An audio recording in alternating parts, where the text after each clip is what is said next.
Pues buenos días a todas las personas que se han sumado a esta última sesión de este seminario, cómo afecta a las mujeres el tratado entre Europa y México, que en realidad es exponer distintas circunstancias que estamos viviendo en nuestros países y que ya empezamos desde el 6 de octubre, después el 13 de octubre, con situaciones en términos de violación a los derechos laborales, ya sea en las industrias, en el campo, y toda esta situación de extractivismo de tierras y territorios, de violación a los derechos de los pueblos indígenas, campesinos, de los daños al medio ambiente, todo esto. Y entonces, bueno, ahora ustedes van a tener la palabra para exponer otras de las situaciones que estamos viviendo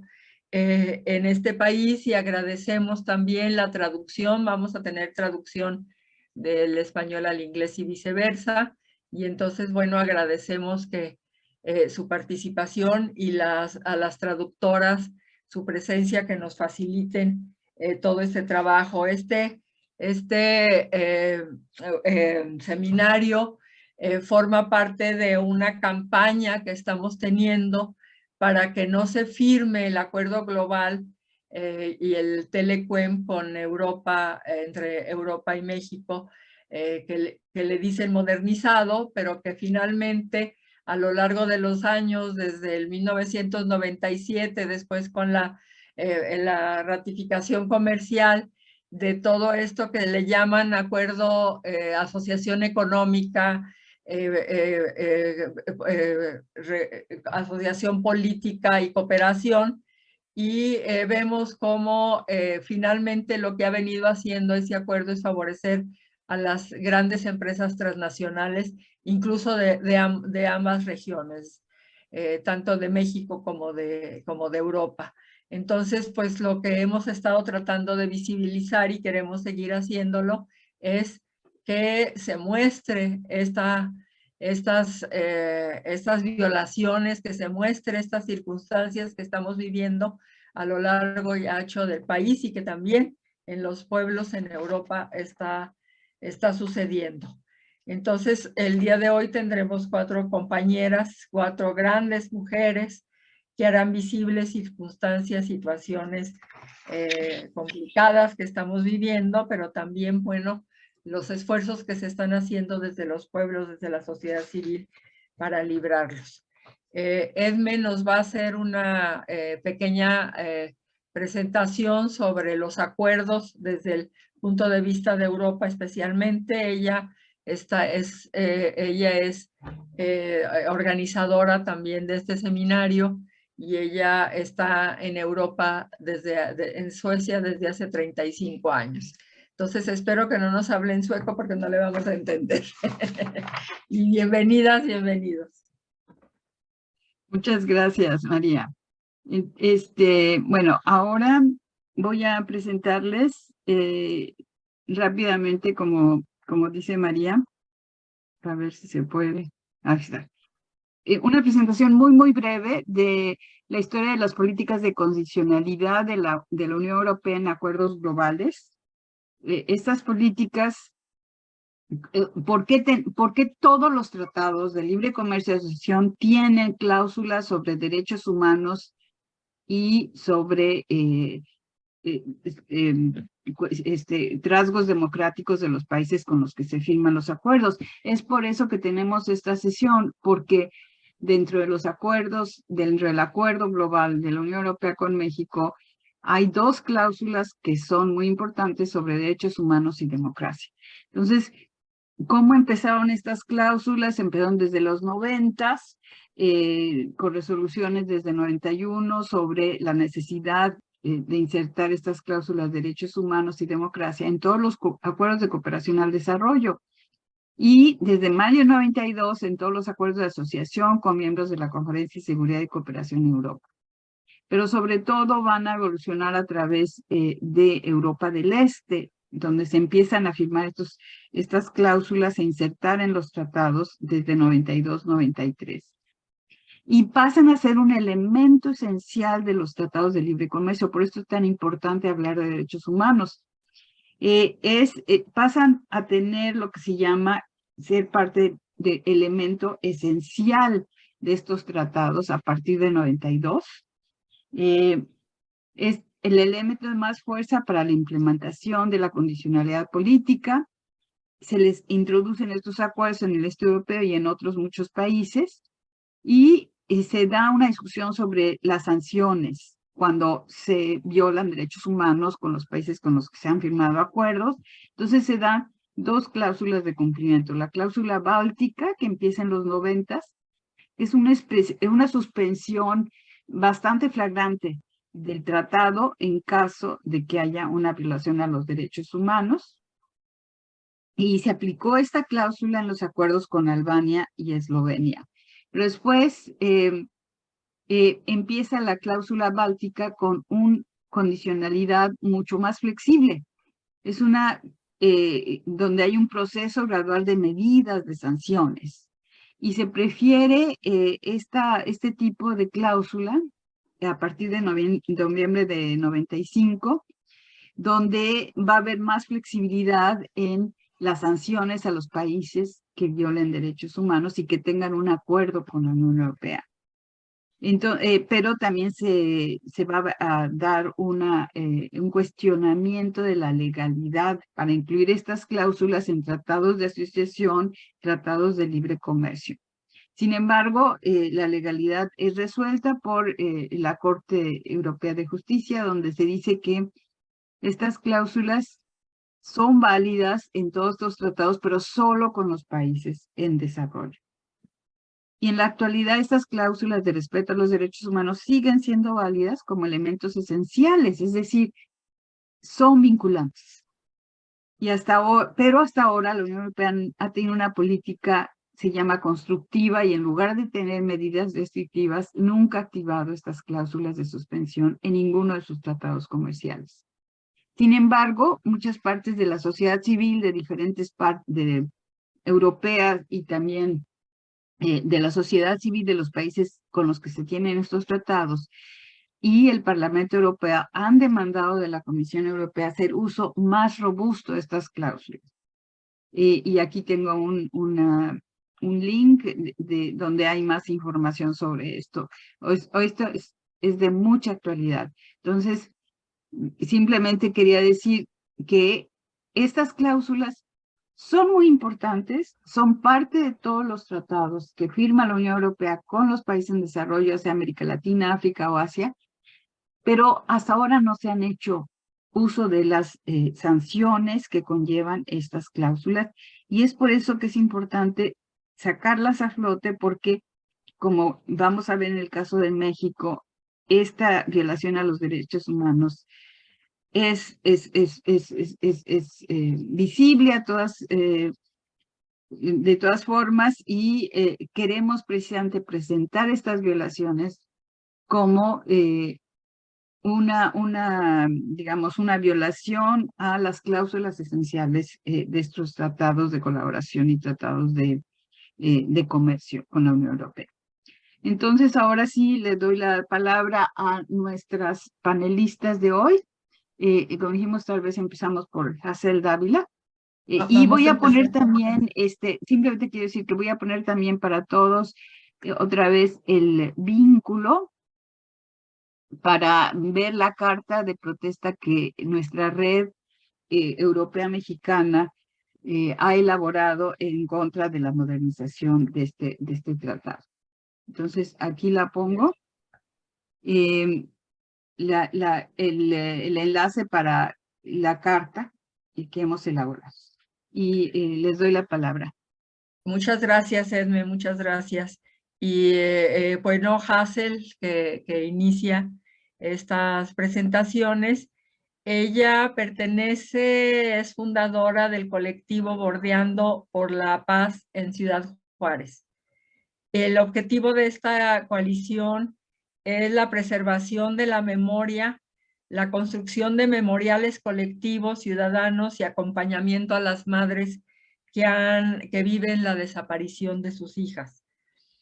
Ella es investigadora y se enfoca a estrategias de denuncia y exigencia de justicia de familiares de personas desaparecidas, así como formas de organización de grupos de mujeres por causas comunes y el quehacer de la humanidad y las ciencias sociales. En contactos, está con en relación en contextos de violencia social. Ella es doctora en ciencias sociales y ha realizado múltiples publicaciones con los temas de derechos humanos en la frontera y en México. Hazel, muchas gracias. Muy agradecida de estar aquí presente con ustedes. Me voy a permitir presentarles un pequeño PowerPoint. Y permítanme un segundo. ¿Ahí se puede observar ya? Ya. Sí, está bien.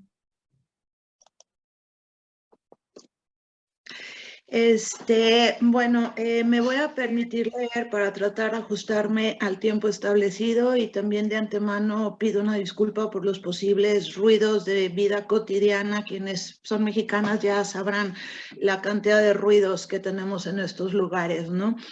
Entonces, bueno, voy a tratar de hacer una breve semblanza del contexto de alta violencia social que se ha vivido, que se sigue viviendo en México, para después particularizar en Ciudad Juárez. Actualmente en México se vive una crisis de inseguridad que se ha manifestado en gran parte de la población.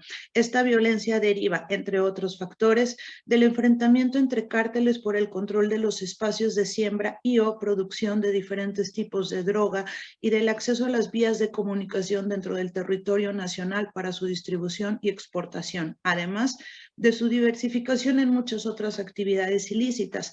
Se debe en gran medida a las fallidas estrategias de seguridad nacional del presidente Felipe Calderón, quien desde el inicio de su gobierno declaró la guerra contra el narcotráfico y el crimen. Hazel, disculpa, recuerda que están traduciendo. Un poquito más despacio. Sí, por favor, gracias. Esta estrategia tuvo como principal consecuencia el incremento de extorsiones, secuestros, asesinatos, desapariciones de personas y violaciones a los derechos humanos que afectaron directamente a gran parte de la población civil, siendo más propensos al impacto de la violencia algunos grupos como el de hombres jóvenes, migrantes y mujeres. Este último ha sido uno de los grupos más gravemente afectados. La violencia ejercida contra las mujeres en sus múltiples formas, particularmente la sexual y homicida, se ha incrementado de manera alarmante, constituyendo graves violaciones a sus derechos humanos, reflejando las profundas desigualdades, vulnerabilidades y discriminaciones sistemáticas que se viven. Al día de hoy, no ha sido posible comprender en su totalidad el impacto de esta fallida estrategia, que solo vulneró a la población civil, debido a que los efectos de estas políticas aún no han concluido, siendo posible afirmar que la violencia, producto de esta declaración de guerra, en el cual el despliegue de fuerzas militares y policíacas para enfrentar al crimen organizado, derivó en todo tipo de violaciones a los derechos humanos de la población civil, aunado a la de los propios grupos delictivos. Si bien el impacto de la violencia se había focalizado en algunos puntos del norte del país, siendo Ciudad Juárez uno de los lugares más gravemente afectados, actualmente las consecuencias de estas políticas se han expandido en prácticamente todos los estados de la República Mexicana. Este porcentaje se ha mantenido de manera muy constante. Se considera que en tanto a lo que se refiere a personas desaparecidas, son 3/4 partes hombres, una cuarta parte mujeres, y este porcentaje se ha mantenido entre 23 y 25%, no ha variado desde que se comenzaron a hacer los registros, ¿no? Pero si se toman en cuenta las personas menores de 18 años, niñas y mujeres adolescentes representan el 55% de las personas desaparecidas, considerando un rango de edad entre los 10 y 17 años. Es necesario señalar que de acuerdo al informe de ONU Mujeres de 2020, el acumulado de defunciones de mujeres por presunción de homicidios fue de 55.791 en el periodo de 1985 a 2017, de las cuales 18.961 ocurrieron entre los años 2011 a 2017. Sin embargo, en los primeros 5 meses de este año, los feminicidios se han incrementado más de 7% con respecto al mismo periodo del año anterior, donde, de acuerdo con los registros de seguridad pública de enero a mayo, se registraron 423 casos de mujeres asesinadas por razones de su género. Yo tengo muchísimas dudas de estos datos, sin embargo, son los datos oficiales. Porque solamente están considerando cuando hay una evidencia de clara violencia sexual, pero no se están considerando muchísimas otras cuestiones de interseccionalidad asociadas al género, ¿sí? O no hay las investigaciones que nos lo permitan corroborar. Entonces, a mí me parecen muy dudosos los datos oficiales, que los estamos contrastando, como ustedes pueden ver, con otros datos que también son oficiales y no nos permiten ni siquiera una coincidencia.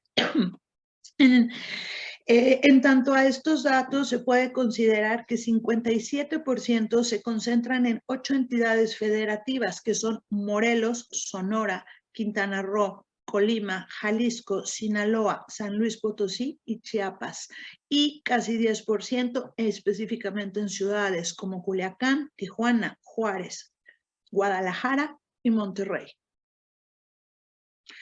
Sin embargo, diversas organizaciones, instituciones, colectivos y grupos de personas organizadas, principalmente compuestos por mujeres, han señalado que las cifras son mucho mayores, pues tan solo en los primeros meses de 2020 se registraron 1,844 homicidios de mujeres de acuerdo con los datos proporcionados por el INEGI.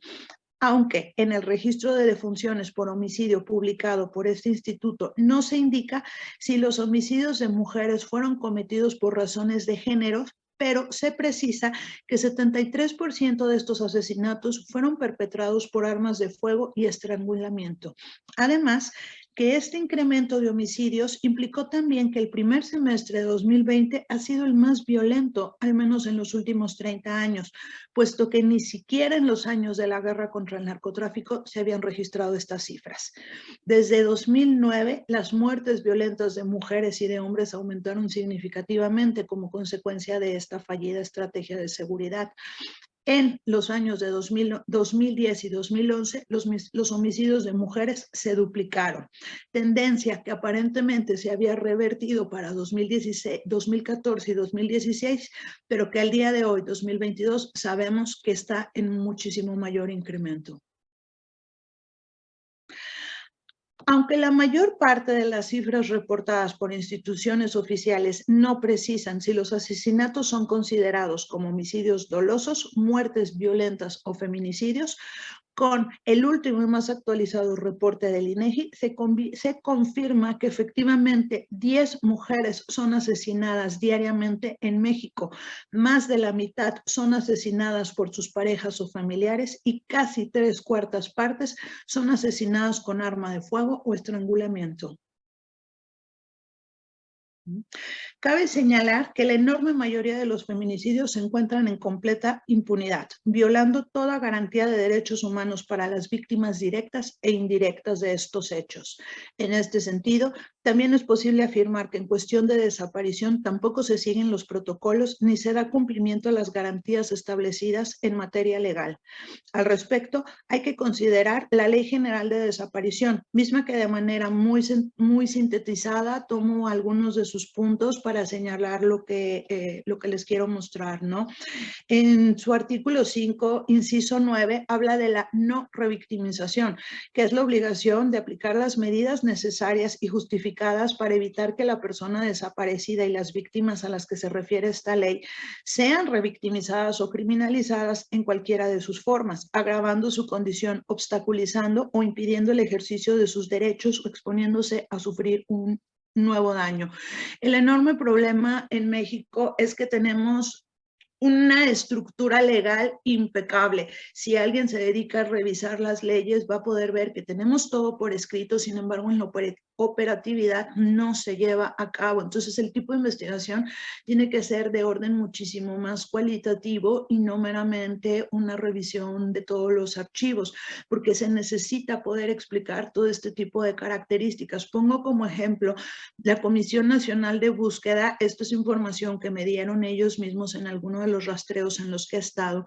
Cuenta con alrededor de 55 personas solamente, pero esto es desde secretaria, personal de intendencia, abogado y los rastreadores de campo. O sea, 55 personas en un país que tiene más de 106,000 personas desaparecidas. Es absolutamente imposible pensar, ¿sí?, que se va a lograr. La comisión, quienes son encargados de los talleres de géneros desde el Instituto Nacional de las Mujeres, son solamente 2 mujeres.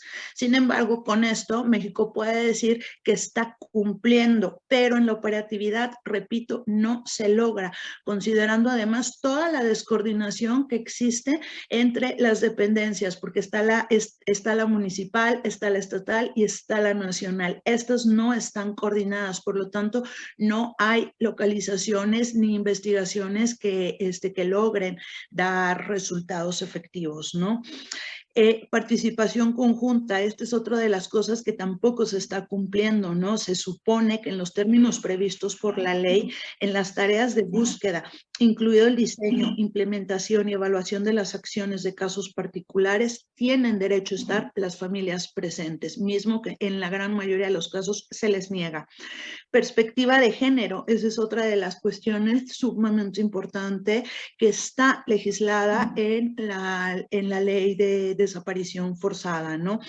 Sin embargo, cabe señalar que existe un protocolo homologado de búsqueda. Tenemos datos que cada vez señalan más y más lo que son feminicidios y desaparición de mujeres por causas muy específicos, pero México no tiene un protocolo de búsqueda específica para mujeres con perspectiva de género. Existe el homologado, no hay uno con perspectiva de género específicamente para mujeres que considere las causas por las cuales están siendo desaparecidas o están siendo asesinadas. Estamos ya a punto de... Tienes 1 minuto, querida Hazel. Ciudad Juárez cobró fama a nivel mundial desde la década de 1990, cuando los medios de comunicación comenzaron a denunciar y también a explotar la noticia de los feminicidios. Si bien esta situación prevalece hoy en día en la gran mayoría de los casos en absoluta impunidad, tampoco es un fenómeno privativo de la localidad. Es un hecho que se ha incrementado a lo largo del país. Quizás una diferencia puede ser que Ciudad Juárez fue de los primeros lugares donde comenzaron a organizarse grupos, en su mayoría de mujeres, para captar la manera internacional, dando a conocer lo que aquí se ha vivido, aunque seguramente los feminicidios ocurrían desde mucho antes de que comenzaran a enunciarse con este término. La denominación más común y de uso muy extendido ha sido la de las muertas de Juárez, negando su condición de mujeres, con ser que está implícito el género en la frase. Este eufemismo invisibiliza la situación real: secuestro, violencia, tortura, explotación sexual y asesinato por ser mujeres de identidad femenina. ¿Sí? Al hablar de las muertas de Juárez, se continúa fomentando estereotipos que niegan la existencia de esta situación o minimizan aún más, convirtiéndola en parte de la cotidianidad local. Por ser un grupo enorme, se pierde la identidad individual, pues difícilmente se nombra cada una, sobre todo porque las cifras incrementan día con día. Es necesario denominar cada hecho con las palabras más precisas a fin de sensibilizar a una sociedad que en sus grandes sectores ha sido poco partícipe en solidarizarse ante esta problemática, mostrándose indolente, minimizando, revictimizando o incluso negando los hechos, impidiendo así generar verdaderos frentes comunes que demanden, exijan y logren justicia a los crímenes por causas específicas. En este contexto, son cada vez más las mujeres que se suman a diversos colectivos o grupos organizados, denunciando con mayor fuerza y de distintas formas el incremento de las desapariciones, muertes violentas y por razones de género de mujeres, mientras que por otra parte, los distintos gobiernos estatales y principalmente el actual gobierno federal insisten en minimizar los hechos, buscando en gran medida criminalizar las protestas de las mujeres que exigen medidas de seguridad, garantías a los derechos y acceso a la justicia para todas y particularmente para las familias que viven con la desaparición o el feminicidio de una de sus hijas. Lo dejo hasta aquí por lo pronto y agradezco muchísimo la atención a las palabras. No, pues muchas gracias, Hazel. Tenemos chance todavía de abundar un poco más tarde. No sé si ya está por ahí Evangelina. Ah, sí, Evangelina, aquí está. Sí. Bueno, Evangelina pertenece a un colectivo feminista de desaparecidos de la costa y feminicidios de Michoacán. Ella misma es desplazada y buscadora de desaparecidos en esa región. Bienvenida, Evangelina. Quita tu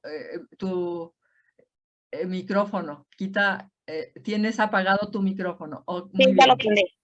Gracias, Evangelina, bienvenida. Muy buenos días y muy buenas tardes a los otros países que ya es muy tarde allá.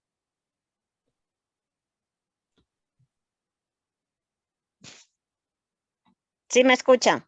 Y adelante, te escuchamos bien. Sí, yo soy Evangelina Contreras Ceja, soy originaria del municipio de Aquila, Michoacán. Viví en Caleta de Campos por 20 años. En el municipio de Lázaro Cárdenas, el 11 de julio del 2012, llegan policías municipales, un elemento de la Marina y gente del crimen organizado y se llevan a mi hija y a otra persona más. Y desde entonces no he sabido nada de ellos. Y empecé a formar un colectivo sin saber que era un colectivo, simplemente empecé a hablar con algunas dos personas que sabía yo que tenían un desaparecido en ese lugar tan pequeño, es como de 3,000 habitantes. Cuando yo empiezo a reunir a 2, 3 personas que sabía que tenían sus desaparecidos, se me empiezan a acercar más familias que tenían hasta 2 hijos desaparecidos y ya no era uno, nos juntamos más de 30 familias con familia desaparecida. Y a raíz de esto, pues se fue conllevando de... No,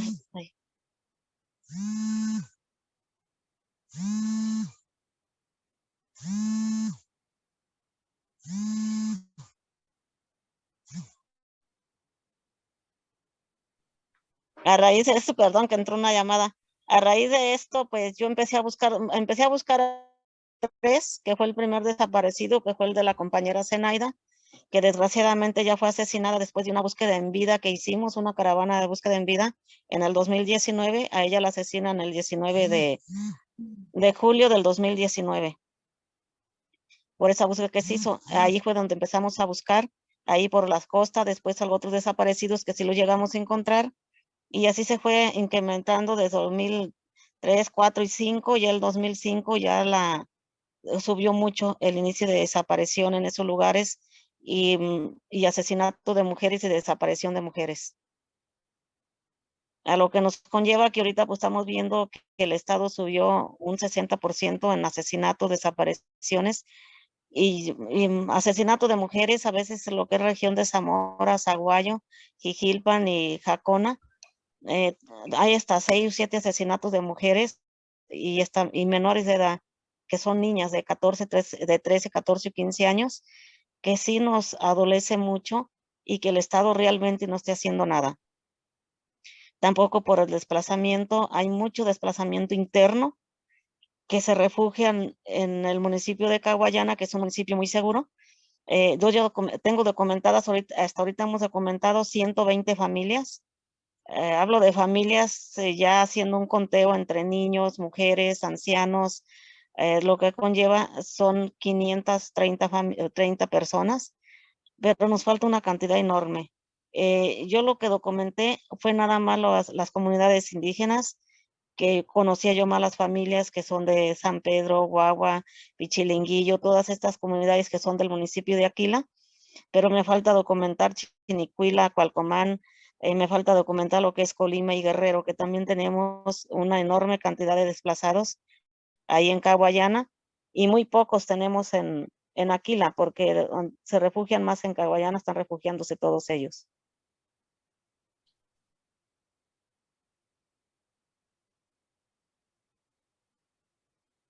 Y eso nos ha llevado a hacer un trabajo, porque mi hija, si vemos, tiene 10 años desaparecida, donde el gobierno jamás hizo una sola búsqueda de mi hija hasta la fecha. Por estos casos estuvimos viendo varios casos similares que no se han hecho nada, y ya se mandaron 10 casos a la ONU que ya fueron aceptados, y están mandando la recomendación al Estado mexicano, y supuestamente van a empezar a trabajar aquí en Michoacán las autoridades, donde ya tuvieron una primera reunión, pero sin nosotros las familias, que somos las que estamos exigiendo para ver cómo iban a trabajar las acciones urgentes, pero si no lo hacen con nosotros las familias, no sé dónde van a buscar, porque han hecho algunas búsquedas en vida, se supone que nada más es el pegar la fotografía en muros, pero no la búsqueda en vida como se debe de hacer, nada más la simulan para decir que sí están trabajando en las acciones urgentes, pero son 14 ejes los que se trabajan en búsqueda en vida, que ellos no lo están haciendo, nada más la pega de fichas de la persona desaparecida. Entonces estamos viendo que no les interesa trabajar, no les interesa conllevar con las familias y llevar un trabajo de la mano con las familias, porque aunque nosotros lo estemos exigiendo, la búsqueda sea para una de las compañeras, ni siquiera le avisan, o si le avisan a las 1 o 2 de la mañana y decirle salimos a las 6, y algunas de las compañeras pues vienen de 3 horas de camino, más lejos, pero no quieren esta participación de nosotros las familias. Se enoja el comisionado, se enojan porque tenemos más conocimiento en campo y más conocimiento en búsqueda en vida, y no nos quieren cercas, no quieren participar, y ellos no buscan. Si salen a buscar, un día nos hicieron una búsqueda de otra compañera, nos vamos, le hablaron a medianoche, ella llega, nos fuimos, hacen la búsqueda de 1 hora, caminamos, fueron 3 horas de camino para hacer esa búsqueda, para que ellos se bajaran, caminaran, se tomaran la fotografía, se regresaran y dijeran lo de nosotros aquí terminó. Fue 1 hora lo que estuvimos en ese lugar, entonces no hubo una búsqueda como tal. Entonces estamos viendo que Michoacán es muy, muy difícil salirla por la corrupción que tenemos dentro del mismo gobierno. Si a esto vemos, hay mucho desaparecido, y un día me empiezan a hablar porque en el lago de Chapala había 3 cuerpos dentro del lago. Empezamos a hacer llamadas, a llamarle a todos los del gobierno para que levantaran estos cuerpos, los sacaran del agua. Así pasó todo ese día. Otro día me reuní con el coordinador de fiscales, con Nicolás. Estuve hablando con él y me dice, no, doña Evangelina, no queremos que en homicidios o todo esto nos vayamos a la alza, no podemos levantarlos. Les exigimos, fueron por ellos, y ya se perdió un cuerpo, encontraron 2, el otro ya se lo había llevado el agua, y no quisieron hacer la búsqueda de este cuerpo. Le estoy hablando, fue como el 3 de abril, pero nunca quisieron hacer la búsqueda, que porque se iban al alza y no quieren hacer los levantamientos de los cuerpos, no quieren que se vean cuando se encuentran fosas clandestinas o encuentran los cuerpos tirados en el campo, aunque tenga denuncia la familia, su muestra de ADN. Hay personas que las encuentran otro día de que se las llevaron, las avientan a la fosa común y les cubren a las familias completamente. O sea, la fiscalía nos cubre mucho, y muchos de nuestros familiares van a estar en las fosas comunes. Porque de esto yo ya fui haciendo un trabajo, porque muchos no tienen denuncia, muchísima gente no, de que se tomaran muestras de ADN en las entidades, se les llevaran fotografía de cuerpos localizados no identificados, y de esa forma se fueron identificando muchos familiares de las personas, y que estaban legibles, no estaban en avanzado estado de descomposición estos cuerpos, y los aventaron a la fosa común, y se los estaba negando por completo a la familia, sin quererles decir que allí los tienen. Se molestan mucho por el trabajo que voy haciendo, de que sí tienen que entregar los cuerpos, y no nomás es aquí en Morelia, en Morelia, que no debería de ser, que es donde está el fiscal, donde están todos, pues también está sucediendo, y más en las regionales, Zamora, Lázaro Cárdenas, Uruapan, Morelia, Apacingán, todos los lugares están en la misma situación. Lo peor era Caguayana, porque en el 2014 se encuentra una fosa y muchos decían que podía ser mi hija y la otra persona, porque era un hombre y una mujer, lo levanta.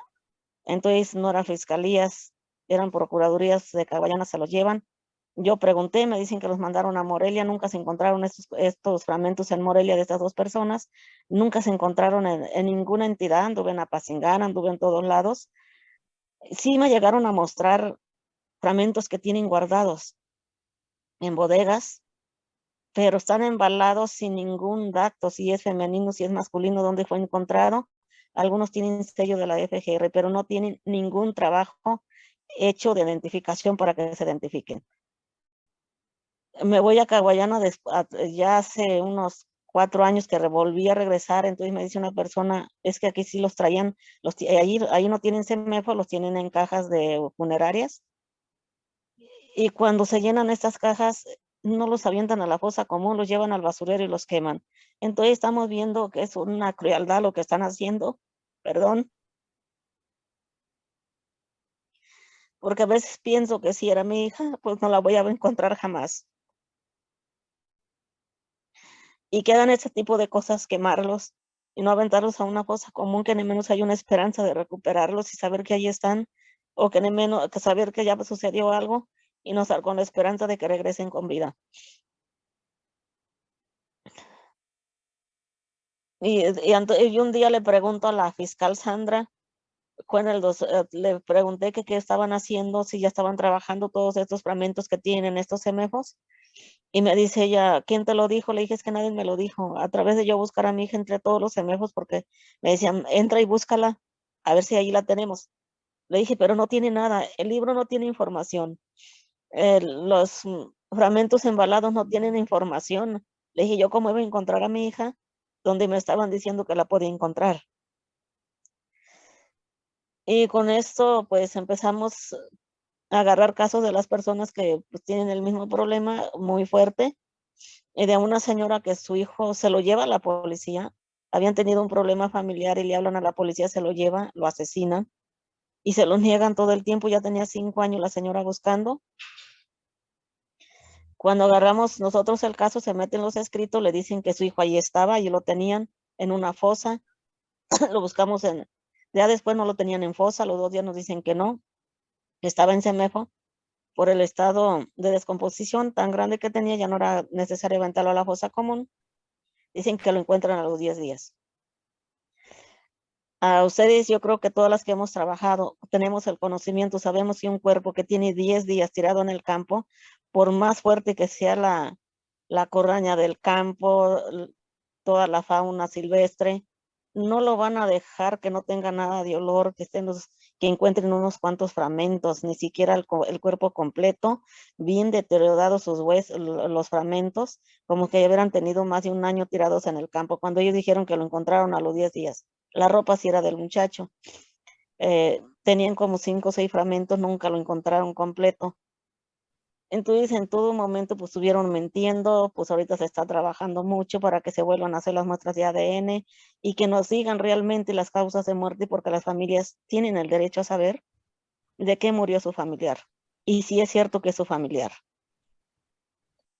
Porque ellos cuando llegamos dicen que se lo iban a entregar cremado, entonces pues les dijimos, no puedes cremarlo porque se supone que es un delito, fue asesinado y tiene esto, si se quiere hacer otro trabajo más, lo tienen que volver a insumar, entonces no puedes cremarlo, querían obligar a la familia a recibirlo. Entonces estamos viendo que todo esto nos conlleva, pues no sé cómo explicarlo, explicárselo, sé lo que quiero decir, pero la verdad yo nunca fui a la escuela, he hecho un gran trabajo, no sé cómo, pero he ido trabajando bien con las familias, he ido sacando todo esto adelante.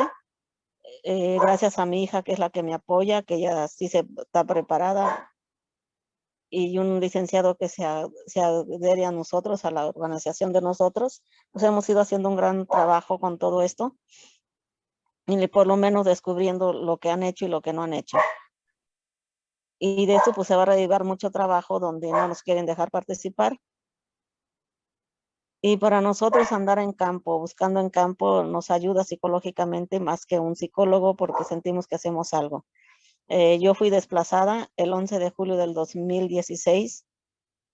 Yo nunca he recibido un apoyo del gobierno, he andado batallando. Cada vez que me piden la casa y me cambio, yo para mí caigo en depresión 2, 3 meses. Es muy difícil esta situación, ver a mis hijos que pues, también están desplazados, lejos de donde yo estoy. El hecho de estar yo buscando a mi hija me conlleva a estar todos los días ocupada, dando acompañamientos a las familias, diciéndoles qué deben de hacer.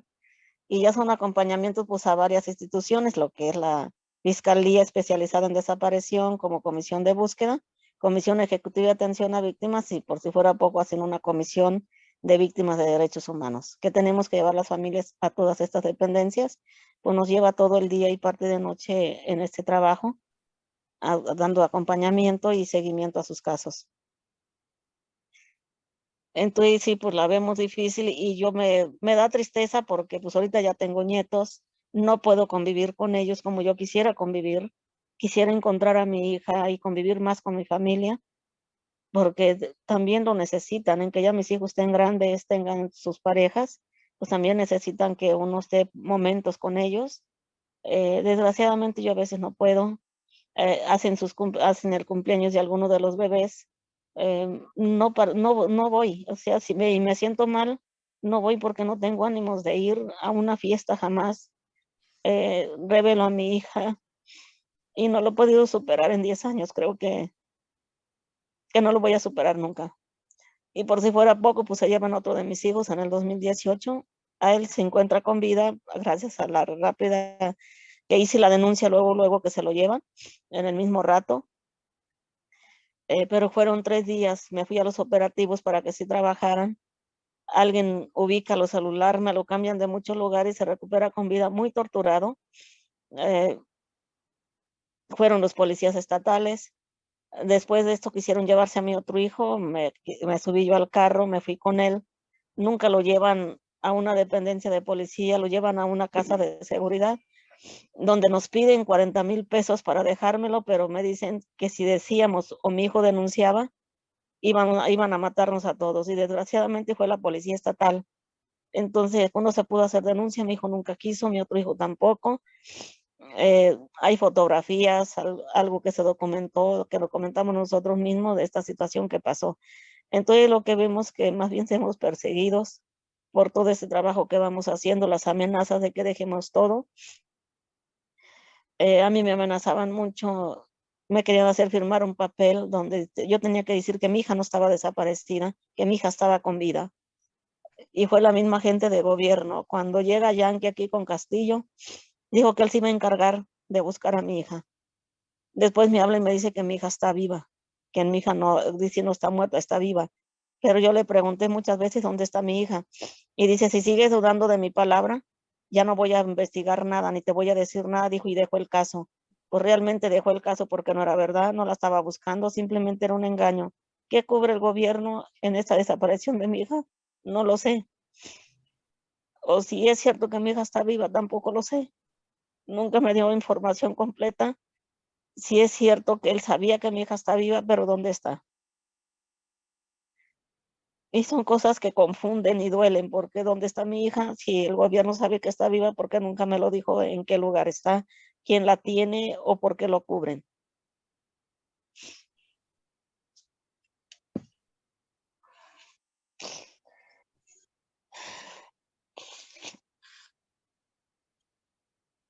Ya, perdón, que me duele mucho recordar todo esto.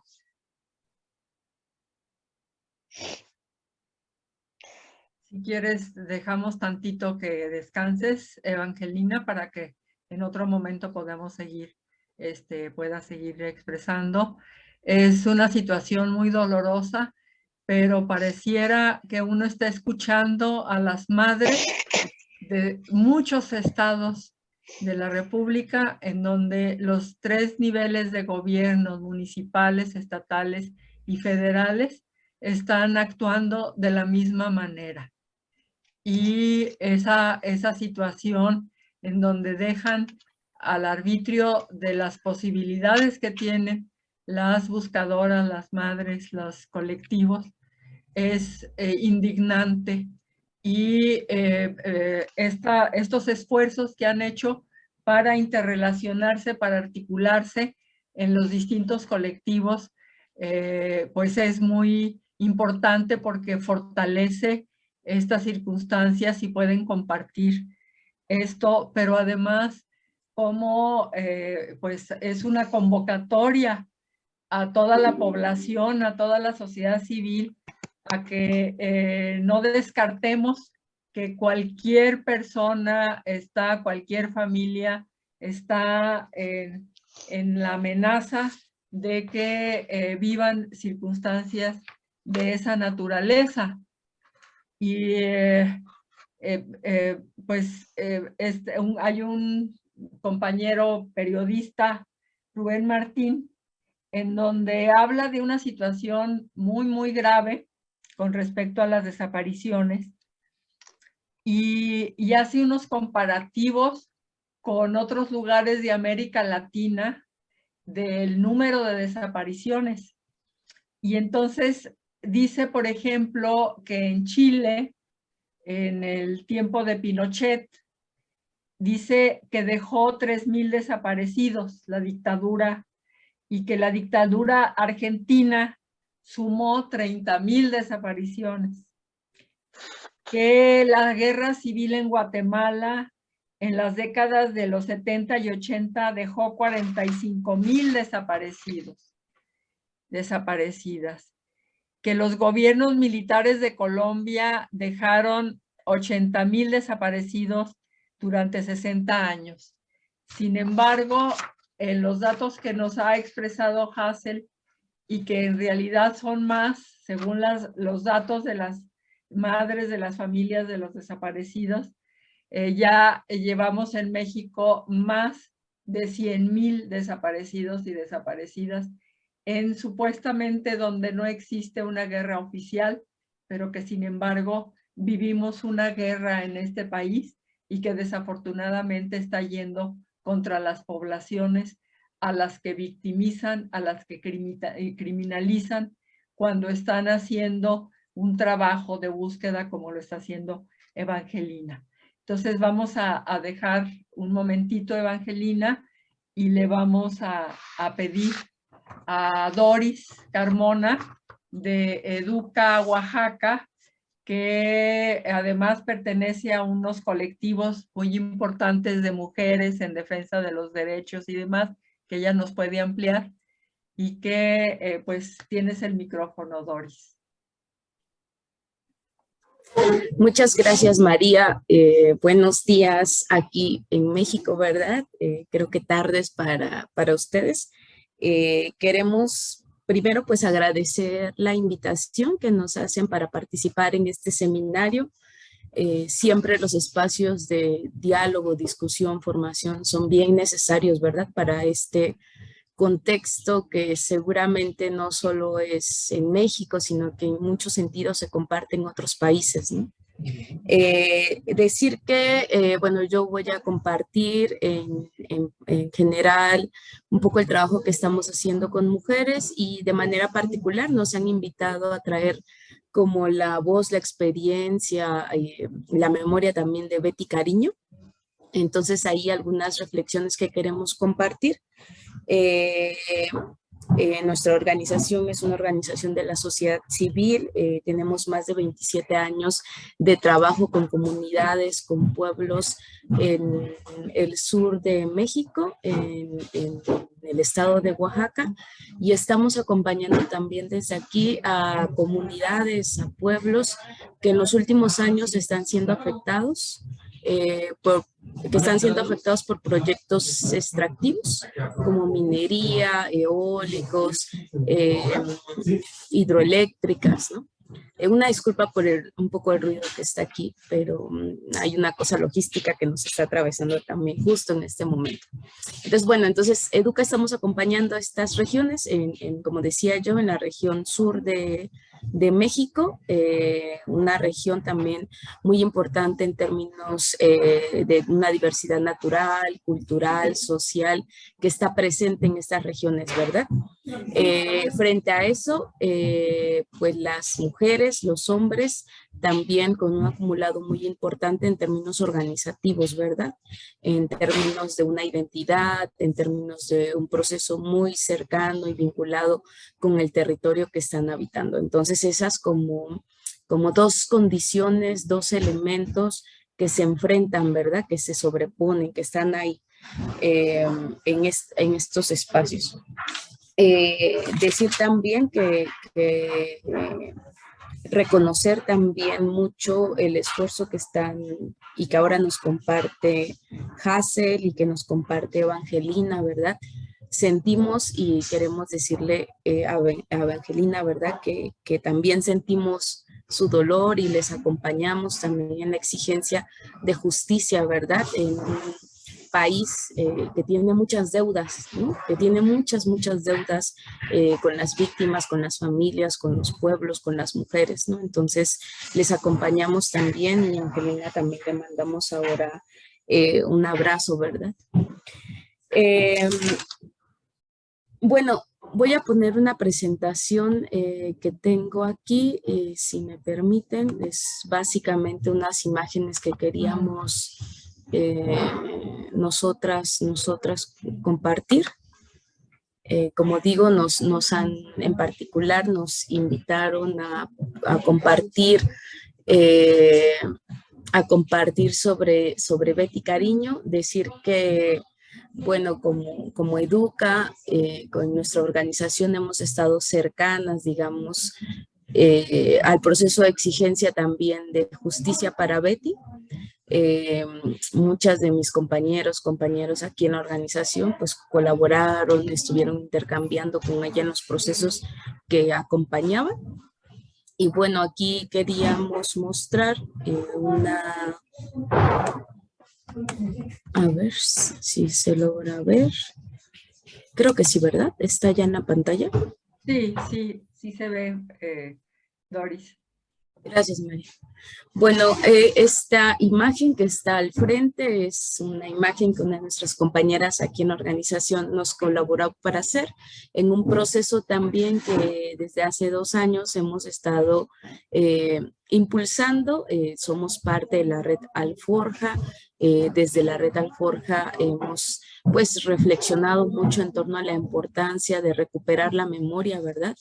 Los aportes, la memoria histórica de mujeres en las luchas, en los pueblos, en los procesos, sus experiencias, sus conocimientos y sus aportes pedagógicos y políticos. Y desde ahí una reflexión que tuvimos hace un par de años fue en este espacio de la red Alforja, en una iniciativa que se llama Historia de Mujeres.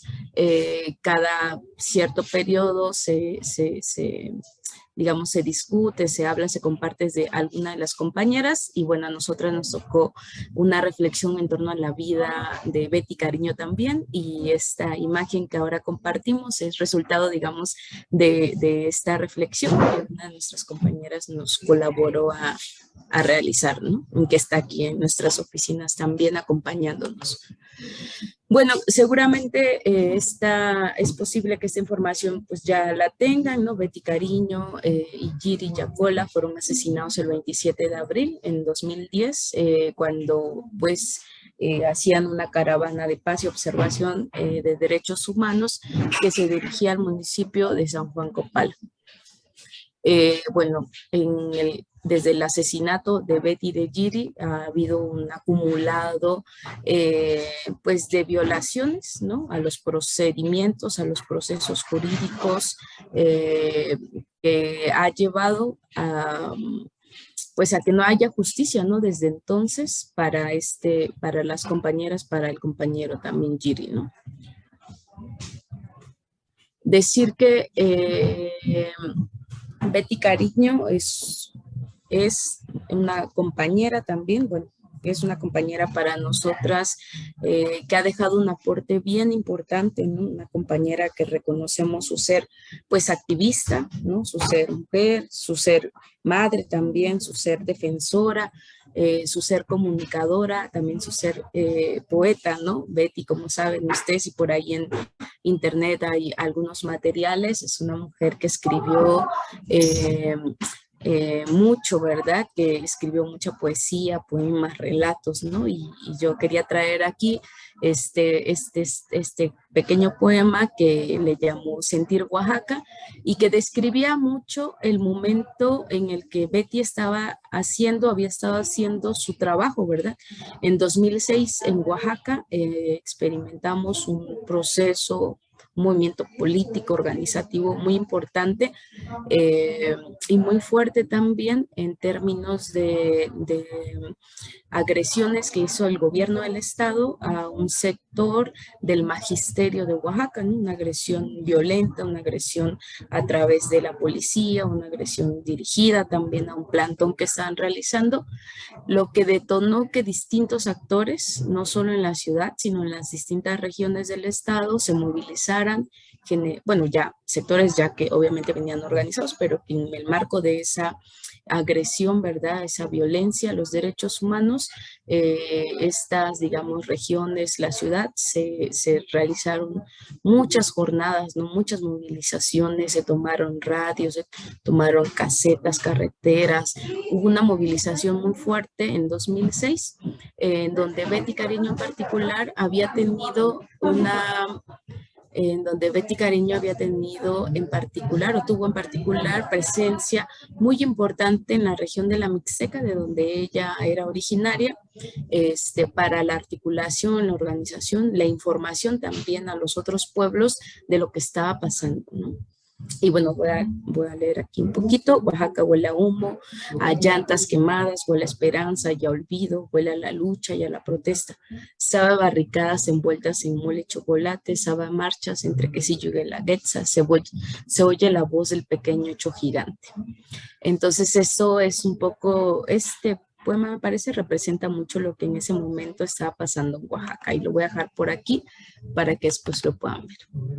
Bueno, decir que nosotras desde Educa hemos estado pues cercanas al proceso pues de exigencia de justicia para Betty, ¿no? Reconocemos también que durante este tiempo pues todo el esfuerzo que las familias, ¿verdad? La hermana, el compañero, los hijos, las hijas y la familia de Betty, como las comunidades y otras organizaciones, colectivos, han estado haciendo una labor muy intensa en términos de lograr justicia para Betty y para Giri, ¿no? Sin embargo, pues ya las compañeras, tanto Evangelina como Hazel, ha colocado mucho en términos de lo que el Estado mexicano actual y los anteriores pues simulan, ¿verdad? Y no están haciendo en términos de los derechos y de la reparación de la justicia para las mujeres y hombres defensoras, ¿no?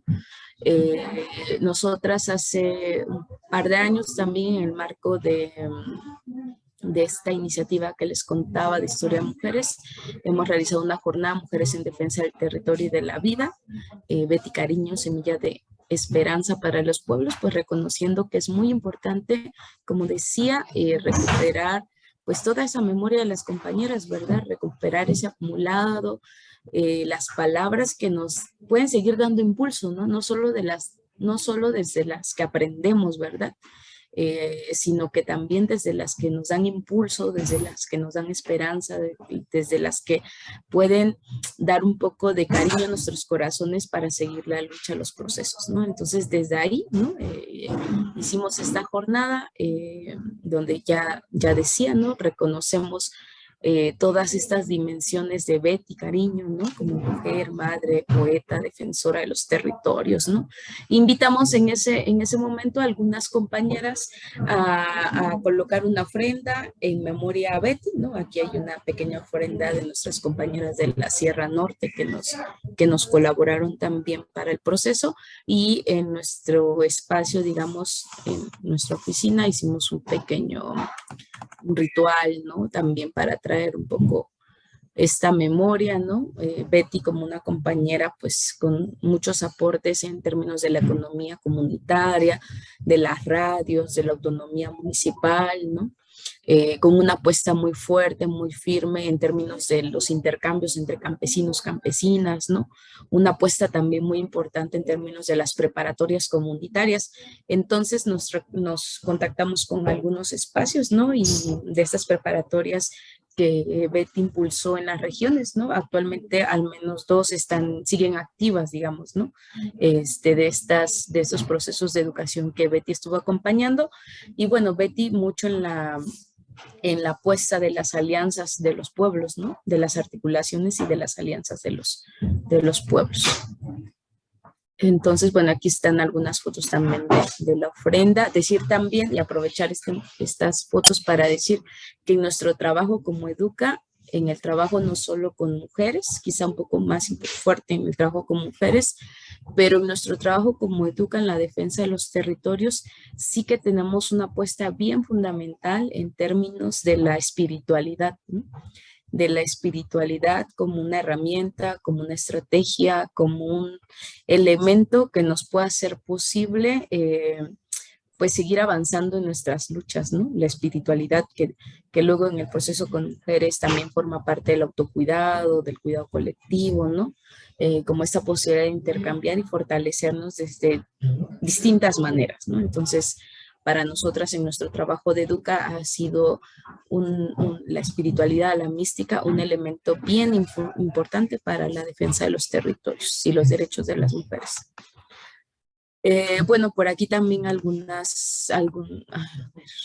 un cartelito que circulamos también en términos de la memoria, de exigir justicia, ¿verdad? También para Betty, para Giri, ¿no? Y bueno, decir que en Oaxaca, México, yo creo que en varias partes del mundo, en torno a la figura de Betty y de Giri, se han realizado un sinnúmero, ¿verdad?, de acciones artísticas, de acciones, sí, de exigencia de justicia, ¿no? Y por ejemplo, al centro está un mural que está pintado aquí en la ciudad de Oaxaca, ¿no? De fondo azul, y sabemos pues de muchos espacios, esfuerzos de compañeras, compañeros que están sumando su voz también, ¿no? A esta justicia de Betty de Giri. Y bueno, recientemente esto es voy a querer compartir pues una iniciativa que de las organizaciones colectivos que acompañan en particular el proceso jurídico, digamos, de Betty y de Giri, ¿no? Ellos y ellas anunciaron que van a llevar el caso a la corte, ¿verdad? Por todas las irregularidades del proceso, pues, de los procesos aquí en México, ¿no? Entonces, nosotras desde Educa estamos un poco colaborando desde la difusión y estamos obviamente muy empeñadas en poder seguir colaborando para que se logre justicia para la familia, para Betty, para Giri. Bueno, estaba escuchando el otro día que la abogada, por ejemplo, Michelle Salas, estaba colocando algunos elementos en términos a cómo el Estado mexicano, ¿verdad? Con todas las leyes que podemos tener y que creo que Hassel ya decía, ¿no? Es un poco absurdo pueda decir, bueno, es que está así, ¿no? El proceso y no hay más que hacer, ¿no? O sea, como el Estado no solo es que se convierte de alguna manera en, ¿cómo decirlo? Se convierte también en un aliado, ¿verdad? De estos tipos de crímenes también que se están cometiendo en nuestras regiones, en nuestro Estado, ¿no? Esta actitud a veces de hacer o dejar de hacer, ¿no? Que favorece claramente a las víctimas que están ahí en los territorios, a las familias. Y bueno, ya les contaba un poquito sobre esto. Son algunos materiales que están ya en internet que les podemos compartir también. Este es un primer material de esta iniciativa Historias de Mujeres que además de la historia de Betty recupera otras 5 historias más. Que está a disposición también en este sentido de recuperar la voz, la palabra, ¿verdad? Las formas de ver el mundo de las compañeras también desde los distintos territorios, ¿no? En los que las compañeras han estado o estuvieron. Y luego en nuestro proceso ya más estatal, nosotras también intentamos hacer un esfuerzo por recuperar la memoria de algunas compañeras defensoras aquí de México, ¿no? Este es un material que también está en nuestra página de internet y pues un poco con la intención de recuperar la memoria, de hacer visibles estos aportes de las compañeras, de reconocernos y nombrarnos, ¿verdad? En las luchas que estamos dando, ¿no? A veces nos cuesta trabajo reconocer todo el montón de cosas que hacemos, ¿no? No logramos ver lo que sí estamos haciendo, pero para nosotras es fundamental fortalecer y seguir haciendo posible esto. Denunciar las violencias, ¿verdad? También como una posibilidad de seguir denunciando las violencias machistas y extractivistas que están ahí y como una acción también de exigir justicia. Entonces, estos ambos materiales están en nuestras páginas, se los podemos también, lo ponemos a su disposición, ¿verdad? Para seguir dialogando con otros territorios. Y bueno, yo creo que ya Hazel compartió muchos datos en este sentido, pero decir que pues hay una necesidad de tener información, ¿no? Creo que en términos de las violencias hacia los defensores y defensoras, en términos de los asesinatos, ¿verdad? En términos también de los proyectos extractivos, o sea, hay en México una gran necesidad de tener información, ¿no? El derecho a la información se vuelve cada vez más complicado, ¿verdad? Las comunidades, los pueblos, las víctimas tienen un camino muy largo para obtener, y muy tormentoso me parece, para lograr obtener alguna información. Entonces, en Educa reconocemos los datos, los esfuerzos que organizaciones, colectivos han estado haciendo en este sentido. De hacerlo, ¿verdad? Y nosotras hemos estado monitoreando algunos medios de comunicación, no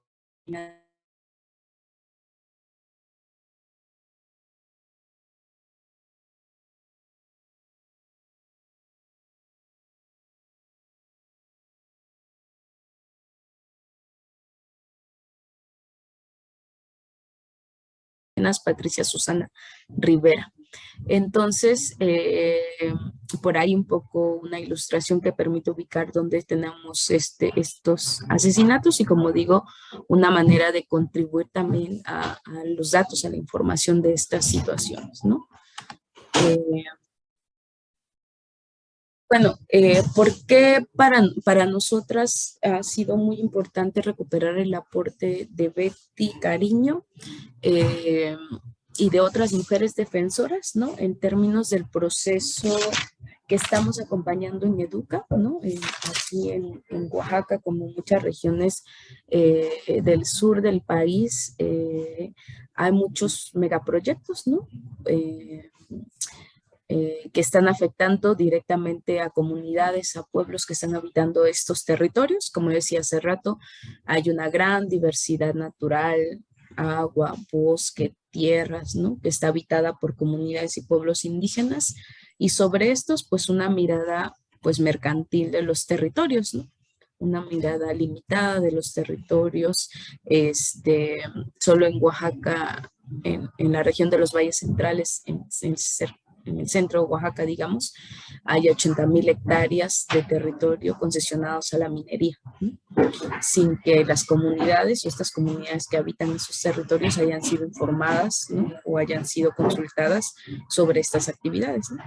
Entonces, pues en un territorio tan diverso, con un acumulado de diversidad natural, pues hay también, como digo, estas actividades extractivas que están poniendo en riesgo la vida de mujeres, la vida de hombres, la vida y el futuro de las niñas y de los niños que habitan en estos territorios, ¿no? Entonces estamos hablando de una disputa por los bienes naturales, ¿no? Donde Doris, el Estado... ¿podríamos detenernos un poquito y después seguir completando? ¿Podrías? ¿Sí? ¿Podríamos hacer eso? Para dar la palabra pero que lo retomemos porque es muy importante y porque en la experiencia, en nuestra relación también con Betty, estuvimos muy cercanas a ellas y entonces sí nos gustaría que pudieras completar. ¿Estás de acuerdo en detenernos un poquito? De acuerdo. Gracias. Bien, entonces dejamos descansar tantito a Doris y le pedimos a Sofía que nos exprese las circunstancias que en realidad pues están encadenadas todas, están articuladas todas, porque todo lo que estamos hablando tiene que ver una cosa con otra y tiene que ver la impunidad tan tremenda que estamos viviendo en este país en donde no pasa nada, no sucede nada, no se acusa nada y los criminales andan sueltos por todos lados. Bueno, Sofía, ella es miembro del equipo internacional del Centro de Derechos Humanos Miguel Agustín Pro. Y pues tienes la palabra, Sofía.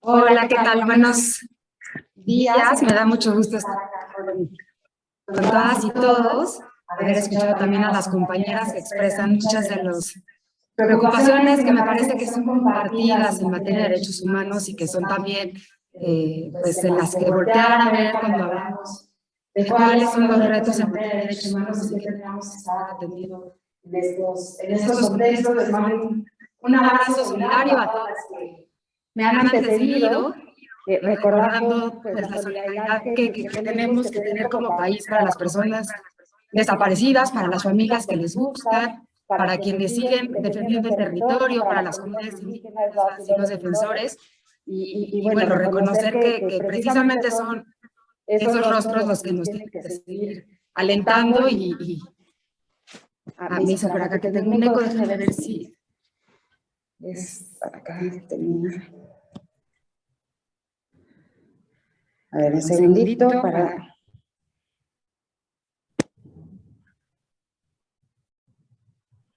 A ver si ya se escucha mejor. Sí, ya está mejor, es que se escuchaba un eco.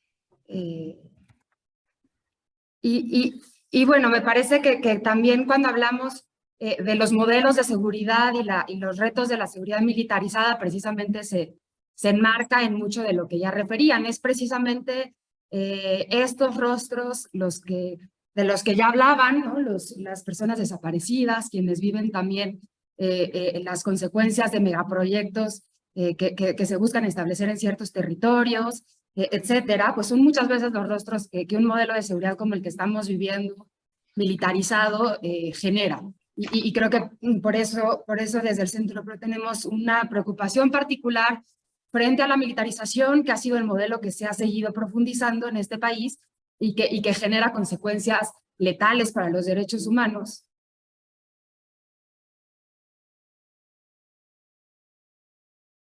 Se nos fue ahorita Sofía. Quizás está tratando de que funcione bien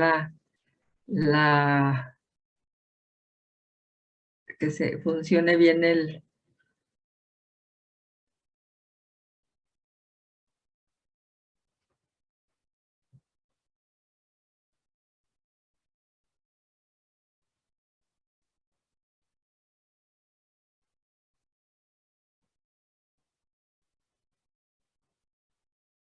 Estas tecnologías no nos ayudan muchas veces.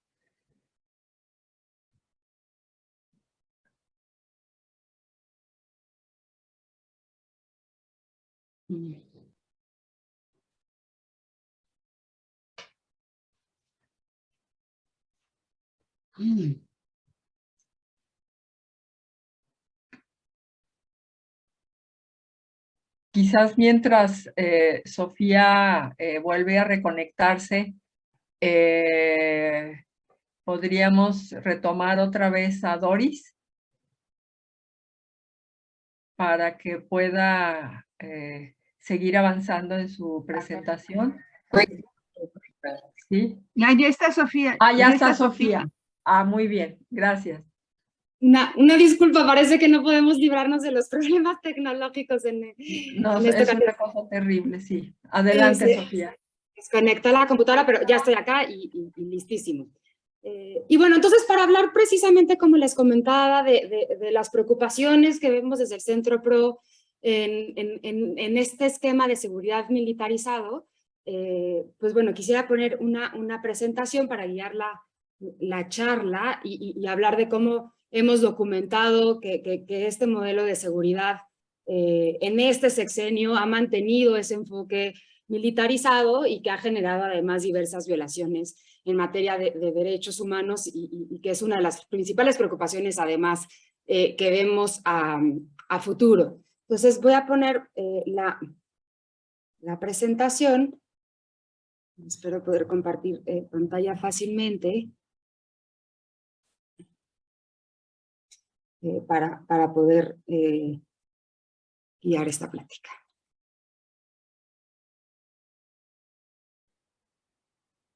A ver, ahí ya se ve, pero no completa, ¿verdad? No, sí se ve bien, Sofía. Perfecto, buenísimo. Ahí está, sí. Muchas gracias. Bueno, entonces quizá para empezar a decir de qué nos referimos cuando hablamos de militarización, cuando hablamos de una política de seguridad que apuesta por la militarización, vemos que hay dos, sobre todo, maneras en las que se puede entender. Una más directa, que tiene que ver específicamente con el despliegue de las Fuerzas Armadas en diversas tareas, pero particularmente en las calles, para realizar tareas de seguridad pública, adquiriendo cada vez más tanto facultades como presupuestos para eso, interviniendo en diversos aspectos de la vida pública, no solamente además en materia de seguridad, sino como vamos a ver que ocurre en México, en otros aspectos de la vida pública. Entonces, eso es como lo que entendemos como militarización, aunque muchas veces también vemos otros aspectos de forma más, digamos, indirecta de la militarización, que tiene que ver con cómo también puestos en diferentes espacios de la vida pública son tomados por elementos que provienen de las Fuerzas Armadas, o cuando otros espacios policiales, por ejemplo, adoptan, sin ser militares, adoptan funciones o acciones o conductas que son propias de los militares o que reciben, por ejemplo, capacitaciones de los militares. Entonces, en diferentes grados y medidas, las dos las vemos presentes en México.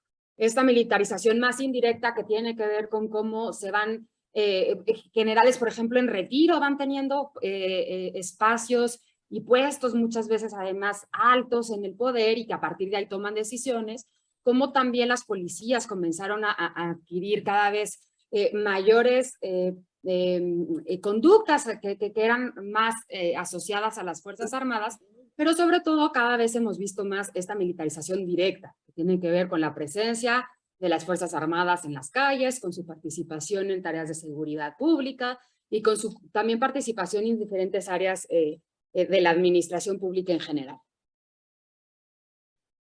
Y bueno, es importante resaltar, porque a veces quizá hablamos mucho de militarización, pero es importante señalar que hay otros tipos de modelos de seguridad y que precisamente cuando hablamos de derechos humanos, apostamos por modelos de seguridad más democráticos, que pongan en el centro a los derechos humanos y que tiene que ver precisamente con la distinción de que la seguridad pública, la seguridad que tiene que ver con la atención a la delincuencia, con la prevención, con el trato diario de la delincuencia, tendría que estar en manos de elementos civiles que sobre todo estén guiados bajo un enfoque de prevención y que por lo tanto reduzcan el uso de la fuerza, que atiendan a raíz las diferentes problemáticas asociadas con la criminalidad y que pongan siempre en el centro a los derechos humanos. Este es el modelo, digamos, de seguridad ciudadana. Y desde las instancias internacionales en materia de derechos humanos, mucho se ha abondado en cómo este debería de ser el modelo que se privilegie, porque es el modelo más democrático, es el modelo que más respeta los derechos humanos, y que se ha visto pues que tiene menos consecuencias precisamente en materia de derechos humanos.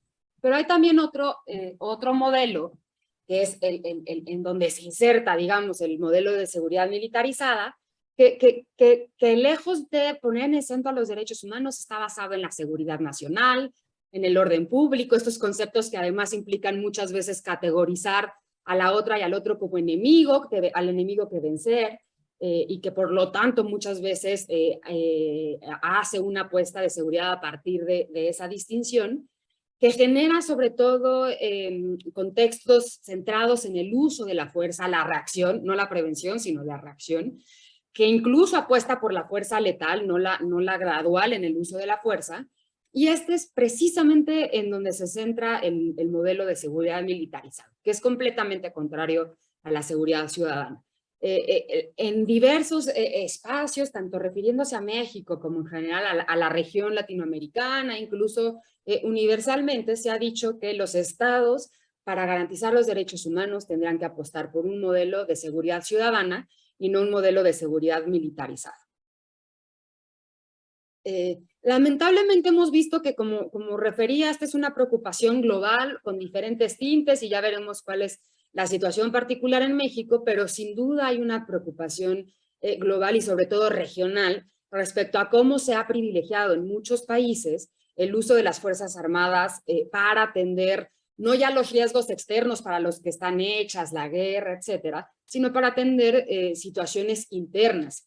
Muchas veces argumentando, por ejemplo, que el terrorismo está presente en los territorios y que por lo tanto se necesitan las Fuerzas Armadas, muchas veces relacionado al tráfico de drogas, al narcotráfico y al crimen organizado, como sucede en México, muchas veces diciendo que las migraciones requieren forzosamente de atención mucho más fuerte y contundente, muchas veces también para atender problemas de protesta en otros países, o para atender también situaciones incluso de pobreza, pero bueno, desde una mala atención, ¿verdad? Entonces, en la región podemos ver en general cómo han habido momentos en donde se han maximizado y se ha profundizado el uso de las Fuerzas Armadas, contrario a lo que se ha establecido desde los regímenes de derechos humanos, que como ya decía, apuestan por una distinción clara entre la seguridad ciudadana basada en las fuerzas civiles y que las Fuerzas Armadas tendrán que estar restringidas para lo que están hechas, que es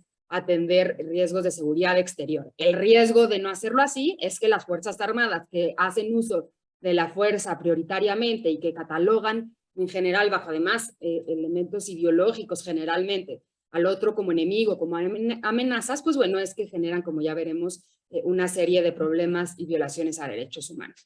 Pero bueno, un poco para enmarcar que este es un problema que sin duda es particular en México y que se ha agravado, pero que también ha estado presente en otros países y que cuando se ha utilizado en otros países también se ha profundizado la militarización en otros países, las consecuencias han sido severamente graves. No solamente en materia de derechos humanos, como hemos visto en Brasil, como también en Venezuela, en Colombia, sino también incluso por la relación cívico-militar, como vimos en su momento en las dictaduras militares, y los riesgos que puede generar que cada vez más los militares ocupen áreas de seguridad pública. Entonces tenemos ejemplos y tenemos miradas que hacer a otros países que nos siguen reforzando esta preocupación de cuáles son las consecuencias de seguir apostando por un modelo de seguridad militarizada como el que tenemos en México.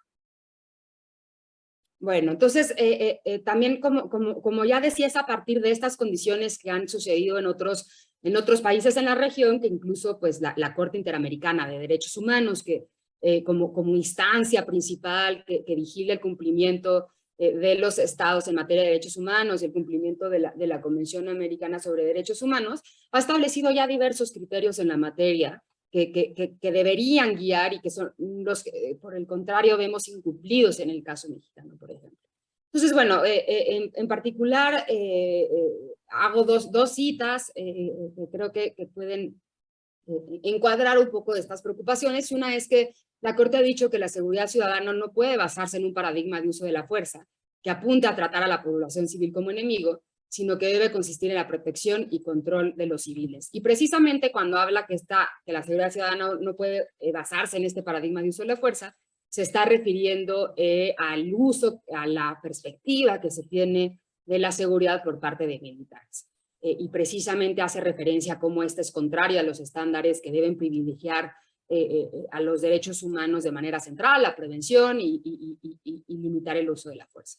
Eso lo dijo en un caso de Venezuela, pero fue retomado también en un caso contra México, que es el caso de las mujeres de Atenco, en donde también hubo todo un análisis del uso de la fuerza y de cómo las policías aquí eran policías civiles, tenían que ajustarse a los estándares sobre uso de la fuerza, pero como ya les decía, también muchas veces las propias policías civiles adoptan este tipo de criterios que implica ver al otro a la otra como enemigo.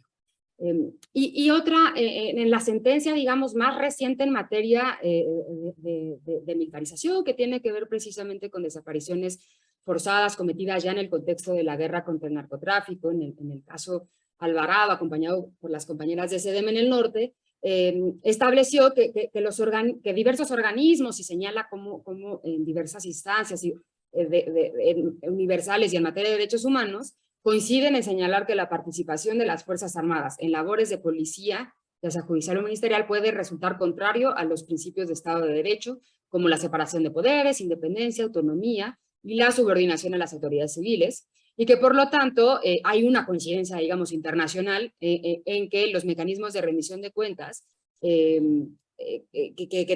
son necesarios en los cuerpos de seguridad que realicen tareas de seguridad y de orden público. Y después, más adelante, señalaré cómo establece claramente cuáles son los principios que de manera excepcional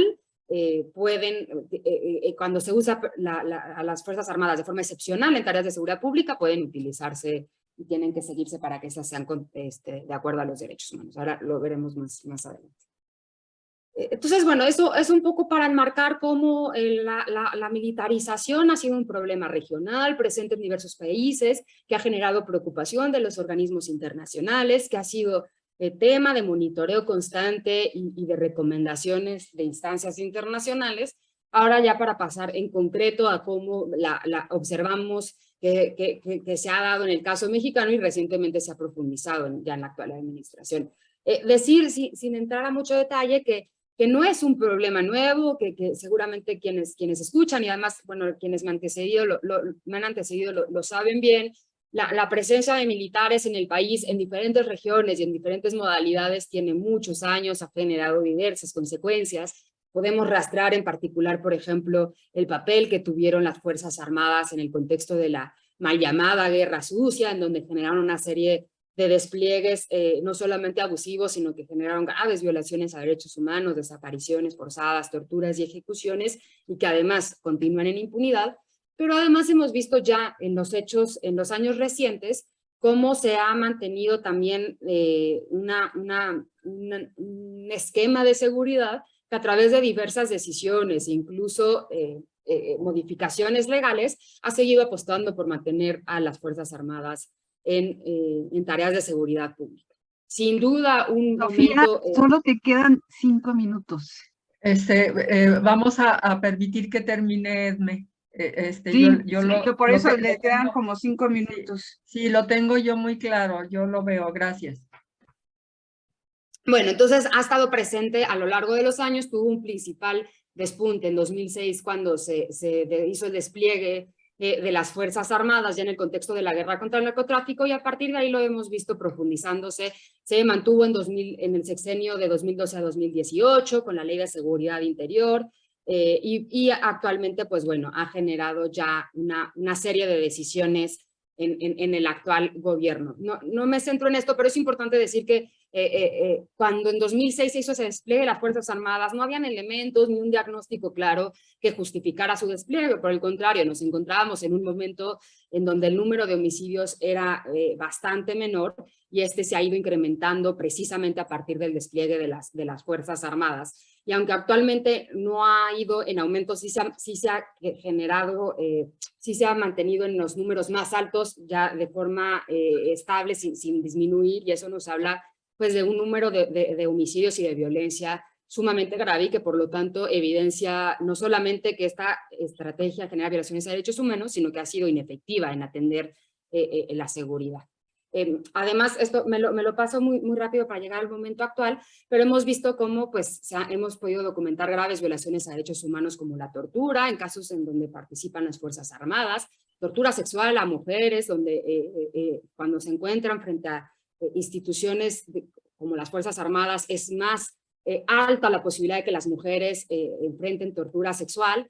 Casos también de desapariciones, en donde la presencia de las Fuerzas Armadas ha detonado y ha mantenido, pues ya se refería mucho las cifras altamente alarmantes en las que estamos, y de ejecuciones arbitrarias, que sobre todo en anteriores administraciones vimos constantemente que sucedían en supuestos enfrentamientos, pero que en realidad evidenciaban el uso letal de las Fuerzas Armadas, que continúan en impunidad. Esto ha sido materia de señalamientos de prácticamente todos los organismos internacionales en secciones anteriores, pero que actualmente siguen con preocupación respecto a que se mantenga este modelo de seguridad, desde la Comisión Interamericana, los organismos de Naciones Unidas, que tienen una clara preocupación a cómo en México se han tomado estas medidas. Y creo que lo principal es sobre todo reconocer quiénes son los rostros que viven las afectaciones del ejército y que nos muestran cuáles pueden ser las consecuencias de su actuar en materia de seguridad pública, precisamente por este uso de la fuerza, por esta categorización del otro y la otra como enemigo, y que generan impactos altamente lesivos en materia de derechos humanos. Tenemos acá, por ejemplo, rostros que han alcanzado sentencias ante la Corte Interamericana y que nos hablan de estas consecuencias, como Teodoro y Rodolfo, los campesinos ecologistas que sobrevivieron tortura en Guerrero, como Inés y Valentina, mujeres indígenas que sobrevivieron tortura sexual por las Fuerzas Armadas, o como la familia Alvarado, que como ya refería, ha denunciado la desaparición de sus familiares por parte del ejército, y que han generado estos estándares de la Corte muy claros que refieren no solamente que las Fuerzas Armadas en general no deberán de participar en tareas de seguridad pública, sino que cuando lo hagan tiene que ser de forma completamente excepcional y cumpliendo estos requisitos, que es de forma extraordinaria, subordinada y complementaria a labor civil, es decir, siempre por debajo del orden y control civil, regulada con normas claras y mecanismos legales previamente establecidos y fiscalizada de manera tal que hayan procedimientos independientes y capaces de hacer rendir cuentas a las Fuerzas Armadas. Ninguno de estos requisitos los vemos actualmente en México, pese a las decisiones recientes que han enfatizado la presencia de las Fuerzas Armadas en tareas de seguridad pública por sí mismas, pero que también han apostado por crear la Guardia Nacional como la principal institución en materia de seguridad, que no solamente está compuesta prácticamente de puros elementos militares, sino que ya con decisiones actuales ha evidenciado cómo está completamente arraigada a la Secretaría de la Defensa Nacional y que incluso mediante reformas legales recientes pues han transferido tanto el mando el mando operativo como el mando administrativo a la Sedena, volviéndolo ya por completo lo que hemos visto en los hechos, que es una institución militarizada. Para no pasarme mucho del tiempo, bueno, volví aquí a recordar que son precisamente las personas que sobreviven estas violaciones las que se enfrentan a los peores rostros de la seguridad militarizada a través de casos de tortura y de tortura sexual, de detenciones arbitrarias, desapariciones, pero que sobre todo además nos hacen ver una de las principales preocupaciones en materia de seguridad militarizada, que es la resistencia que tienen estos cuerpos de seguridad para rendir cuentas. Son organismos que están acostumbrados a la opacidad y que lo hemos visto además con mucha preocupación recientemente, cómo interfieren precisamente para no rendir cuentas, tienen papel directo de intervención frente a las autoridades civiles para evitar que sus elementos rindan cuentas, generan también una serie de mecanismos de impunidad para que no hayan consecuencias por sus actos, y no hay controles adecuados frente a estas omisiones y frente a estas violaciones. No hay controles internos, por ejemplo, frente a la Guardia Nacional, que aunque tiene una visitaduría interna, no ha sido funcional para atender las miles de quejas que recibe, pero tampoco externos. Y cuando nos referimos a los controles externos es, por ejemplo, la Comisión Nacional de Derechos Humanos, o la Fiscalía General de la República, que en los hechos hemos visto que han sido completamente omisos en atender las violaciones en materia de derechos humanos relacionados tanto con la Guardia Nacional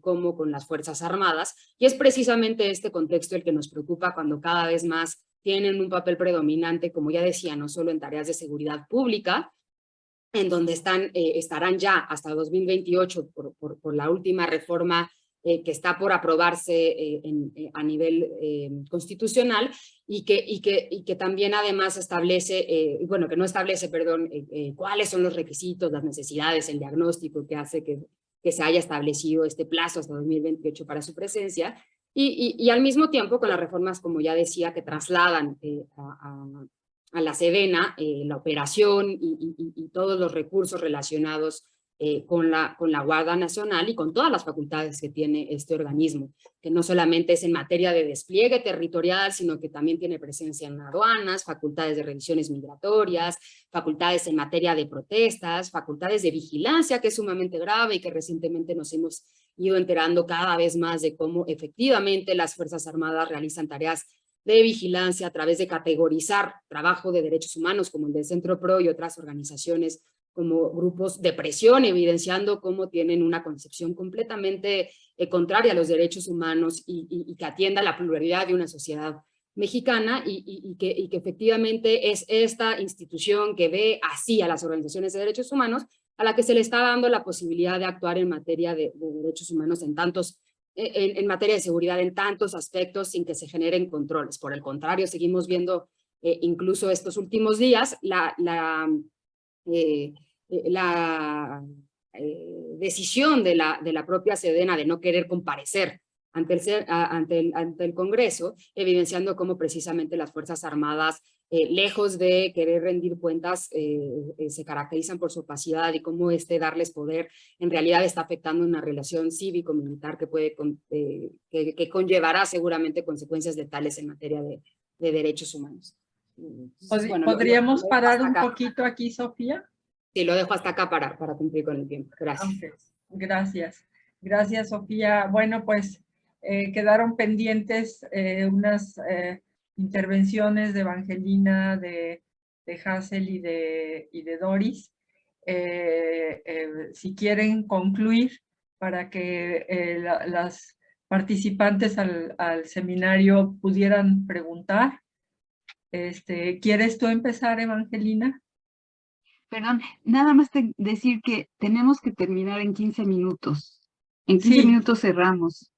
Sí, sí, así es, me está contemplado. Gracias. Gracias.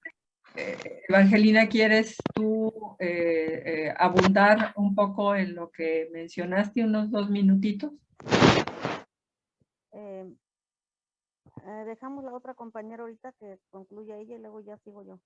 Muy bien. Hazel, ¿tú tendrías alguna otra intervención? Nada, solamente pues de manera muy breve, agradecer la invitación a estar aquí con ustedes, muy agradecida además de haber escuchado a Doris, a Sofía y a Evangelina, y pues nada, simplemente voltear la mirada a los hechos de manera particularmente cualitativa de lo que está sucediendo, que verdaderamente podamos explicar y sobre todo intentar solucionar los fenómenos de violencia que se están viviendo. Y dejo el tiempo a mis compañeras o a preguntas. Doris, que si quieres continuar porque era importante y porque además Betty estuvo muy metida en lo del extractivismo.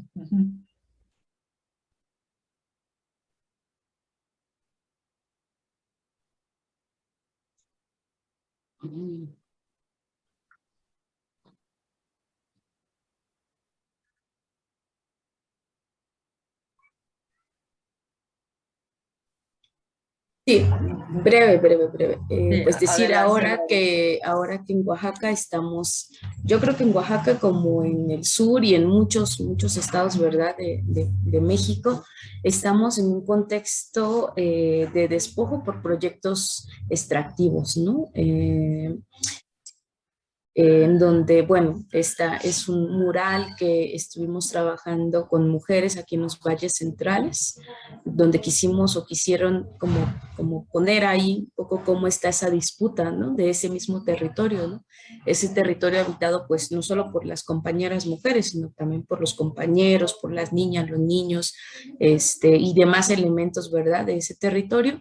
Y frente a eso, pues toda la devastación, la muerte que implican los proyectos. En particular ahí en los valles, como decía hace rato, hay ya concesiones mineras y 2 proyectos minería operando, ¿no? Y que ya a la fecha, en 10 años de operación, ha generado mucha devastación en los territorios, ¿no? Y como decías, María, pues creo que Betty, no creo, más bien Betty fue un impulso muy importante en términos de la defensa de los territorios, ¿verdad?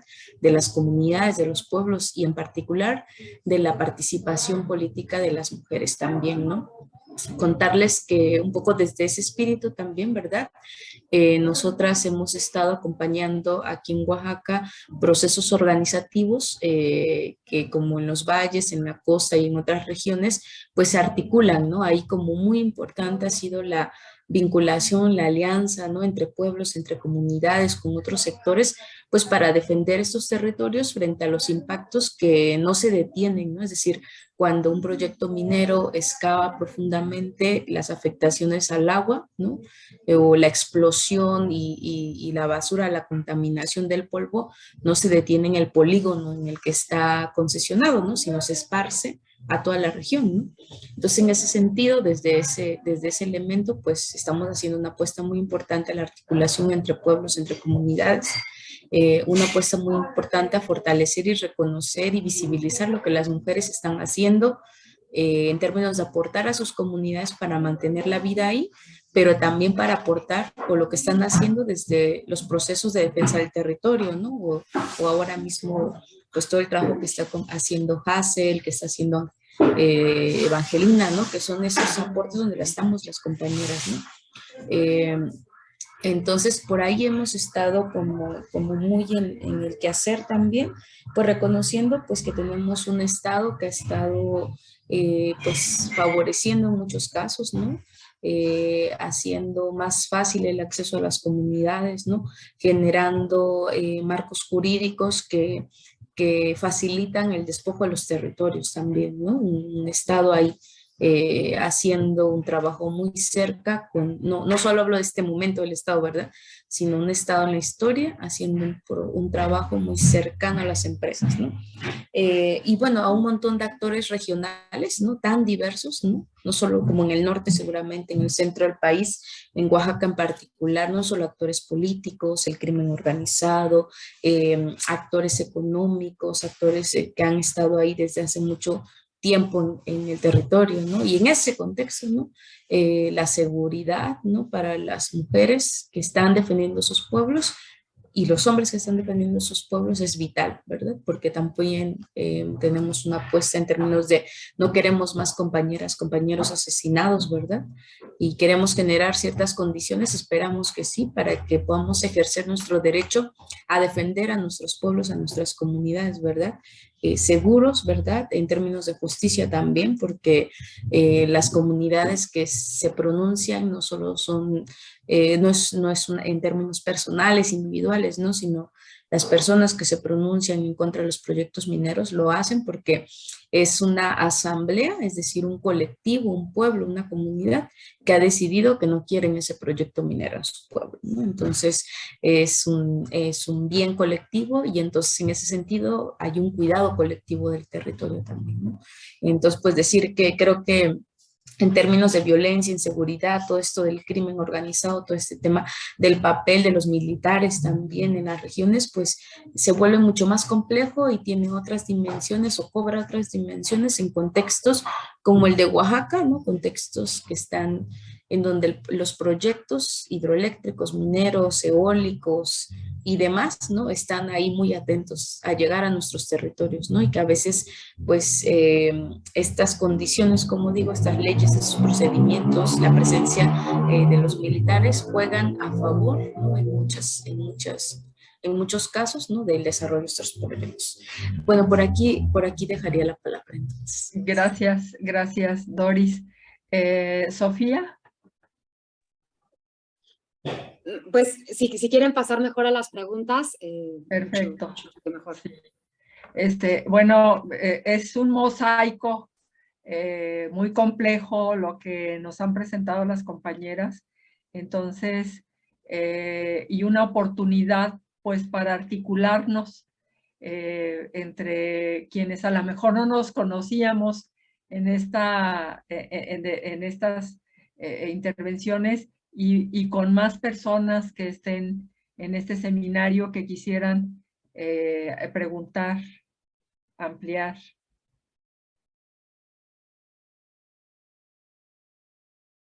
¿Alguien quisiera hacerlo?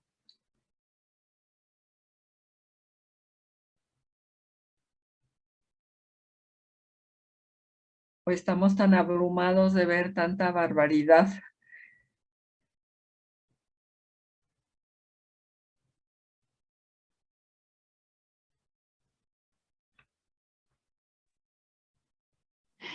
María, yo creo que tú puedes, si quieres, redondear, porque solamente nos quedan casi 5 minutos para cerrarlo. Está bien. Bien, esta situación digo, es realmente preocupante esta situación del trato que se les da a las familias de las personas desaparecidas. Es realmente indignante, es inhumano. Es ejemplos cada día de que expresan esta falta de atención, de sensibilidad ante las desapariciones. Este ejemplo que en algún momento dijo Peña Nieto en relación a los compañeros de Ayotzinapa, que con aquello de la verdad histórica, y que en un momento dado Peña Nieto dijo, bueno, pues ya vamos dándole la vuelta a la página, ¿verdad? Y no se da cuenta que estamos con personas y que las personas están viviendo y sufriendo desapariciones de sus seres queridos y que tienen que tener atención y sin embargo no lo están teniendo. Hay de algunos colectivos han mencionado algunas veces que faltarían hasta 30 años para que realmente se puedan recuperar o hasta más, recuperar en todas estas partes que se expanden en bolsas y en toda esta situación para recuperar esos miembros de familiares y reconocer a esos familiares, que sin embargo eso pues es uno de los problemas fundamentales. El tema de la militarización es un tema que no se platica en el pasado, sino que lo tenemos enfrente y es una situación verdaderamente crítica la que tenemos porque nos desborda y con esta situación del cuerpo legislativo, del cuerpo judicial, del ejecutivo, a los cuales están subordinados al ejecutivo y que cuando las cosas no están siendo cuestionadas, quien cuestione es conservador, tienen otras cifras, no estamos en la misma tesitura, en fin, o sea, cuestiones que realmente tratan que desvalorizan lo que la sociedad está gritando y está exigiendo y está pidiendo, esta prevención y esta defensa de los derechos que tenemos. Entonces, realmente, pues este seminario tiene como objetivo el que se visibilice todo esto que está ocurriendo en nuestro país por compañeras, por personas que están al frente, que están acompañando, que estamos en todo esto y que queremos que todo esto se solucione.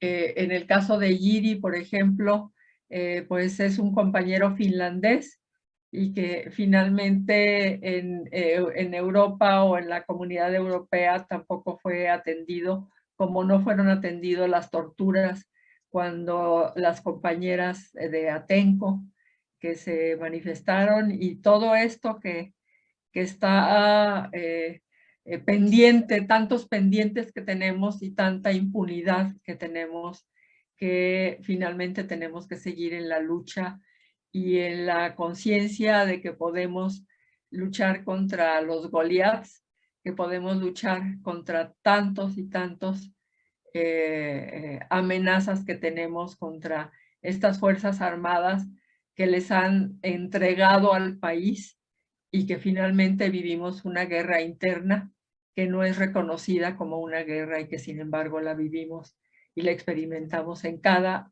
lugar de este México.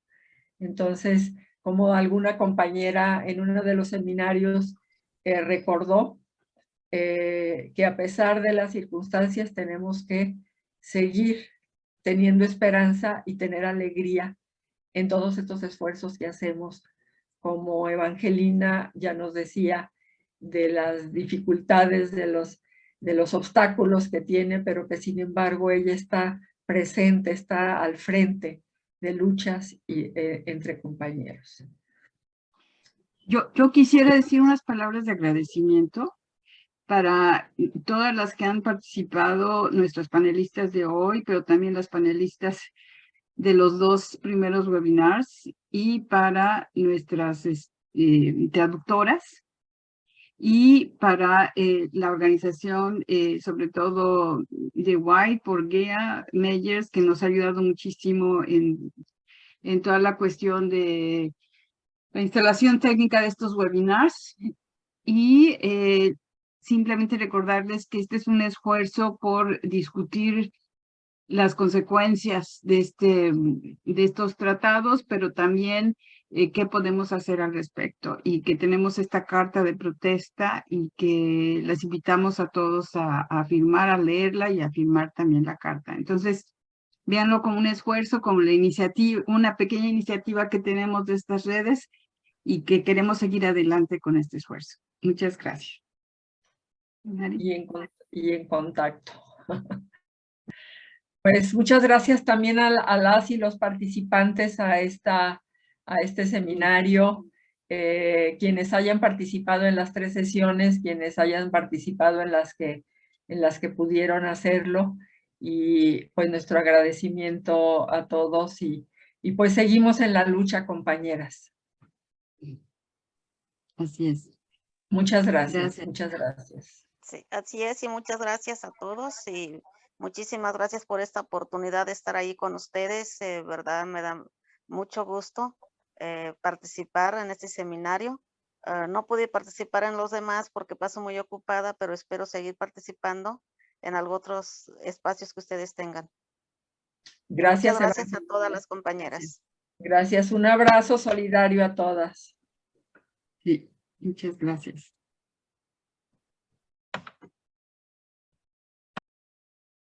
Muchísimas gracias, qué gusto fue conocerlas, aunque sea a la distancia, y poder compartir con ustedes.